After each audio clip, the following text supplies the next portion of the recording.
much. Hi, everybody. I'm Margot Paez. I am Dr. Paez now. And I thank you. Probably one of the first to do a PhD involving Bitcoin mining at this scale. I am also a fellow at the Bitcoin Policy Institute, where I've been there since 2022. And ahead of time, I'd like to thank the people who supported this research, which includes the Human Rights Foundation, the Bitcoin Policy Institute, and Peter McCormick. So without him, I would not have been able to complete this PhD. So moving forward, let me just give you a little bit of an overview of data centers in terms of their energy use, their impacts. So data centers have, for the last several years, used anywhere from 2 to 3% of global electricity. That doesn't sound like a lot, but if the projections hold true here in the US, data centers could use up to 12% of US electricity. And so that's a significant amount, and that's been concerning for a lot of different groups, policymakers, grid operators, environmentalists. And you've probably seen headlines like these: Bitcoin on track to consume all the world's energy. Well, that never happened. But we're also starting to see that with AI as well. A lot of concerns about the environmental impacts, the energy impacts, water impacts. But the thing is, behind a lot of these headlines are research that is lacking, to say the least. So there's been a lot of reviews in the academic literature about this research. There's a lack of empirical data. There's just really simple assumptions, not reliable. So this was really the big motivator for this research. Was I really wanted to show the academic community how to do this the right way. And so to do that, I started by collecting data from the Bitcoin mining industry. Now, before I go into the research itself, I want to give you a little bit of a background on what Bitcoin mining is. Obviously, I know most of you here are from the Bitcoin mining industry, but this is the Energy and Mining Summit. So maybe you're on the energy side and you don't know a lot about Bitcoin. So let me just give you a really high-level overview of how Bitcoin mining works. So Bitcoin mining is like a lottery. So each mining computer is like a lottery ticket generator. The more tickets you generate, the more likely you are to win the reward. But, oops, went too fast. But if the participants guess right too fast, the lottery gets harder. That's the difficulty adjustment. And the reward gets cut in half every 4 years. That's the halving. So you have to get more efficient to stay in the game. And I think a lot of the miners in here know exactly what I'm talking about. So the first thing I did was collect this data from the Bitcoin mining industry. I collected energy consumption data across 3 months, July, August, and September in 2023. I also collected locational margin emission factors, and I really wanted to collect price data, but the challenge was that, as you can see, a lot of these facilities were not in deregulated regions. I didn't have access to real-time pricing for all of them, but I did have access to locational marginal emission factors, which represent the emissions that are produced by the marginal generator that would come online to meet any one of these loads. And so what that allowed me to do was do a couple of analyses and get at least an indirect look at what's going on the pricing side as well. So I developed a curtailment detection algorithm, which allows me to detect when facilities are curtailing. And this is really pretty straightforward because, as you can see, this is an example of a Bitcoin mining load profile, their energy consumption over time. And you can see that except when they're curtailing, they're generally consuming at their maximum load. So you can basically just draw a straight line across there. You can just draw a straight line across that, and anything below that line you can call curtailment. Anything above that, you call that normal operation, under overclocking, or noise. And there's a method that I use to find the optimal location of this threshold, this line, and it's called the needle method, but that's not so important for us here today. And then, let's see. Okay, I developed a lot of metrics, and the reasons why I did this was because I wanted to be able to characterize that load flexibility, because you gotta understand that there's not a lot in the literature, in the academic side, that has used actual energy consumption data and really analyzed what load flexibility looks like in Bitcoin miners. So I developed these metrics, but the most important ones that I want to draw your attention to are this curtailment effectiveness score and the curtailment magnitude. So the curtailment effectiveness score basically allows me to compare facilities and see which facilities are better aligning their load flexibility with high emission hours. And high emission hours means those hours where the marginal generator is producing more carbon emissions. And then this curtailment magnitude, this allows me to know how deep that curtailment is. So deep curtailment would be like reducing your energy consumption like by 97%. Shallow curtailment could be like 40% reduction. And so what my analysis showed was that there were these two groups, and the strongest relationship between the curtailment effectiveness score, so this score telling you if you were good at aligning your load flexibility with those high emissions, was best. The strongest relationship was with this curtailment magnitude. So there were two distinct groups. This blue group, they were shallow curtailers, so they didn't really reduce their power consumption that often when they curtailed, and they had lower curtailment effectiveness scores, meaning that they weren't uh, effectively aligning their load flexibility with those high emission hours. But then we had this other group, which was the majority of facilities that were really effective at aligning their curtailment and also were deep curtailers. And then you can see here on the geographical distribution that Texas in particular, so congratulations, Texas, you guys were really effective.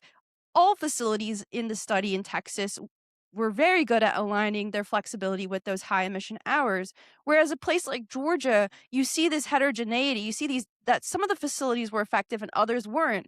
So this started to raise some questions for me, and I wanted to understand, what's motivating this? What's driving this? Because obviously, it's not simply that these facilities are just powering down and then automatically aligning with these high emission hours.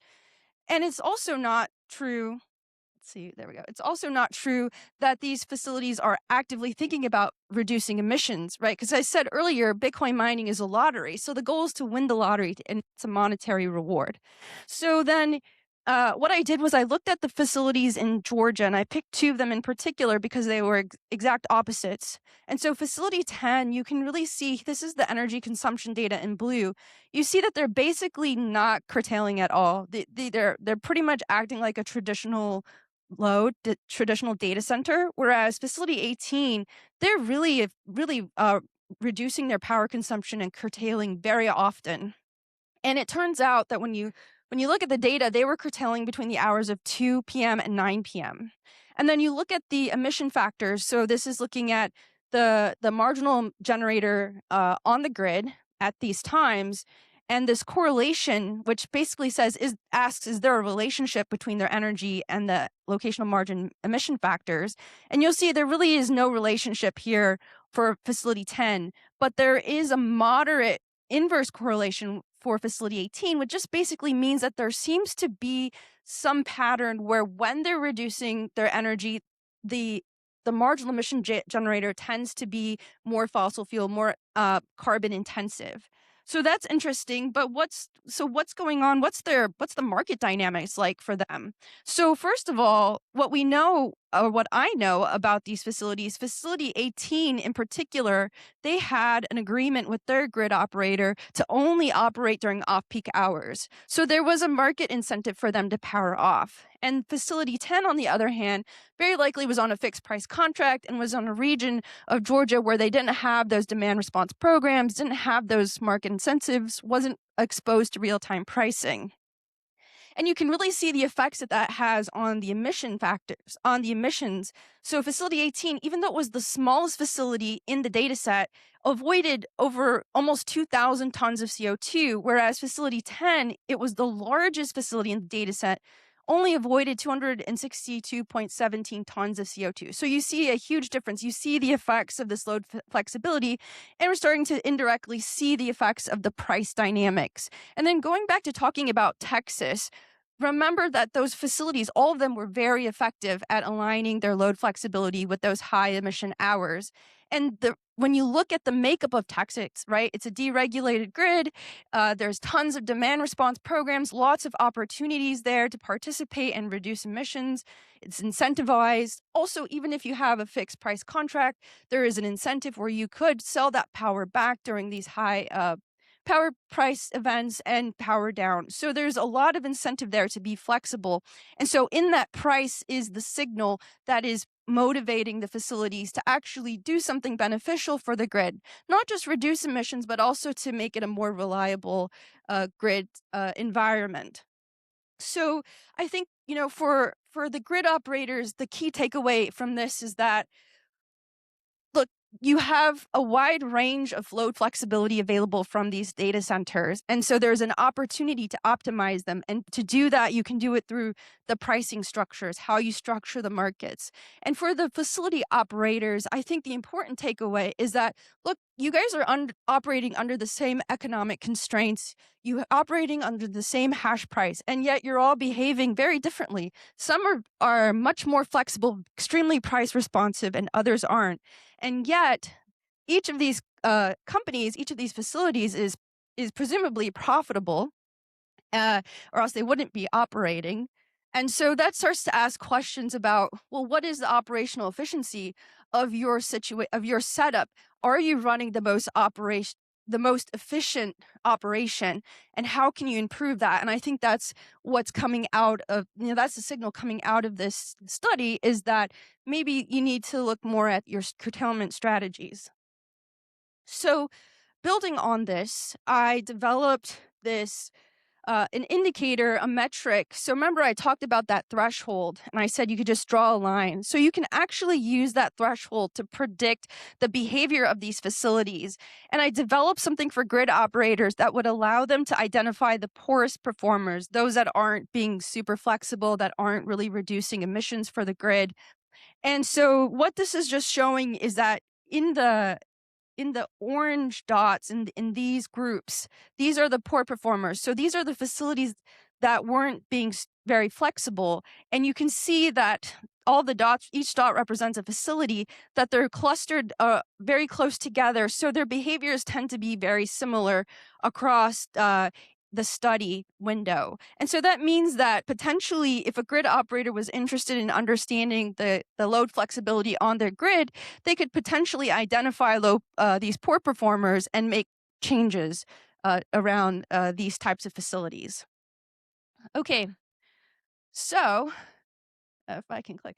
So I talked a lot about the empirical side of this, the data collection and what that revealed, and looking more granularly. But the question about how this load flexibility comes about hasn't really been answered. And so to answer that, I wanted to take the big picture analysis, and that was to develop a model. So I developed something called the price model, which incorporates an economic model from microeconomics, and it incorporates the components of the network, of the Bitcoin network itself. So that includes the difficulty adjustment, the halving, right? All that's built in, the block times. So I simulate per block. So every step of the simulation is one block of transactions. And I can run it from the Genesis block out to however far out I want. I can go out to 2140 if I wanted to. And so basically, I can run the Bitcoin network under different scenarios, different Bitcoin prices, different efficiencies, network efficiencies, different transaction fee regimes, right? I can look at all of that if I want to with this model.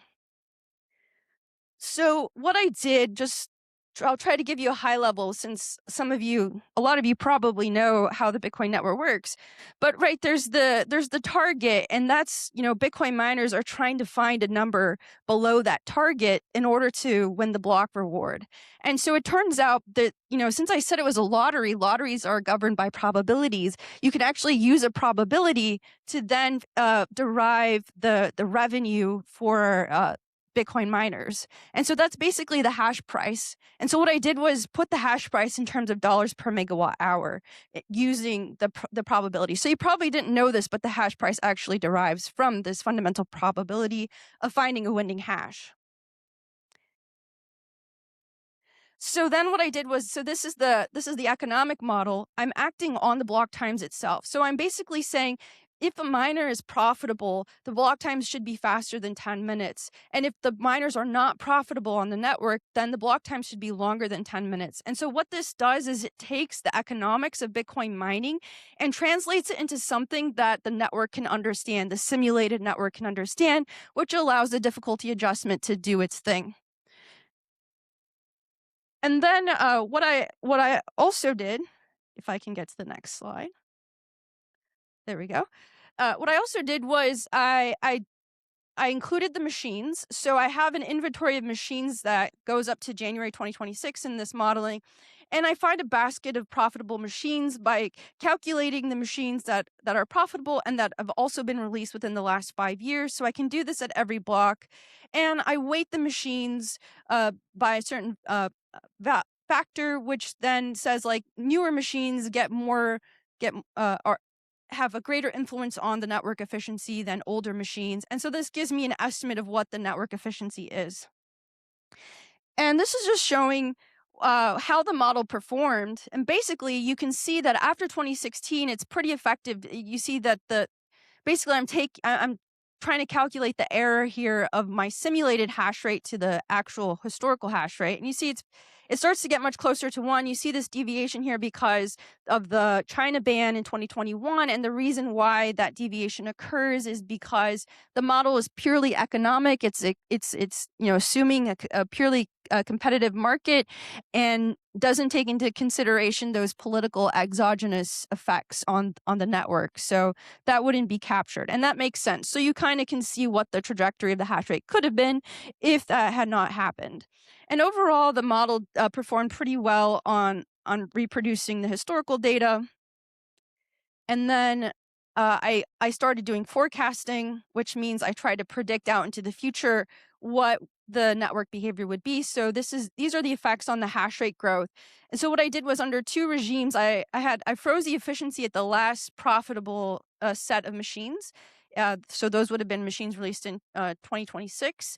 And then in the frontier efficiency, I allowed efficiency gains to improve over time following a power law curve. So kind of like this like an inversion of this purple curve, like starting to approach 0. And so that allowed me to see how under different price conditions the hash rate would grow. So you can see, when you have improving efficiency, you can see the hash rate will grow much faster than if the efficiency slows down. And I think that makes sense in terms of the profitability of older machines as hash rate grows. Yep. There we go. This is just looking at estimates of the energy use. And I think the key takeaway here is, a lot of the FUD around Bitcoin mining is energy use is like, oh, it's going to use all the world's energy. But actually, there aren't a lot of conditions in which Bitcoin mining's energy use starts to grow exponentially. The one case where it really did was when you had a high price environment and you had fixed efficiency so no more efficiency gains. That's when we started to see, a much more exponential growth in energy consumption. But in many cases, the energy consumption can stabilize. And if you recall in the last plot, the hash rate pretty much grew in all conditions. And so this really shows that there can, in fact, be a decoupling between the energy use and the growth of the hash rate, especially if efficiency gains continue to improve. I don't know where I'm pointing this. There we go. Okay. So this is the last of my research that I want to show you, and then I'm going to show you what I'm working on right now. And this one I think is very interesting because this is looking at that dollar per megawatt revenue for the network. And this is under, again, different efficiency conditions, different price conditions. So the price conditions were $200,000, $500,000, and $1 million per Bitcoin going out to 2032. And what you see is that there's both a floor and a ceiling. So I think this is really important because in the modeling, if we're to believe it, the revenue expected for Bitcoin miners never goes above $225 per megawatt hour. And then it really kind of just hits break even, which was around $50 per megawatt hour. But I think that's partly because of some of the settings in the modeling. But I think really what's important here is to know that there is a constraint, that the network, that the difficulty adjustment actually does constrain the profitability of Bitcoin miners. And if anybody is wondering why Bitcoin miners, so many of them are starting to take on AI, it's because AI doesn't have that same constraint, that same dollar per megawatt hour constraint. You can make a lot more money with AI. But on the other hand, this is an honest job. So I thought that was interesting.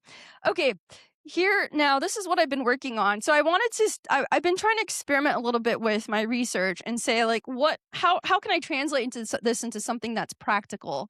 So I've incorporated the modeling, my understanding of load flexibility, and I'm testing different curtailment policies, and basically what I can do is I can forecast what that hash price is going to be like out into the future. So this is what that hash price is over time, and then you start to get into future scenarios, the effect of the halving, and this is for like one given machine like one given machine. So you imagine like a facility that only has one machine. That's not necessarily, the most realistic, but it's a nice simple model to start with. And then I incorporated a handful, or I guess 3 different curtailment policies, and then I can test them out and I can see what the profitability of the different ones are under the electricity price conditions. And I pulled in data from ERCOT and NISO, and then I also simulate that electricity price data so that I can have a reasonable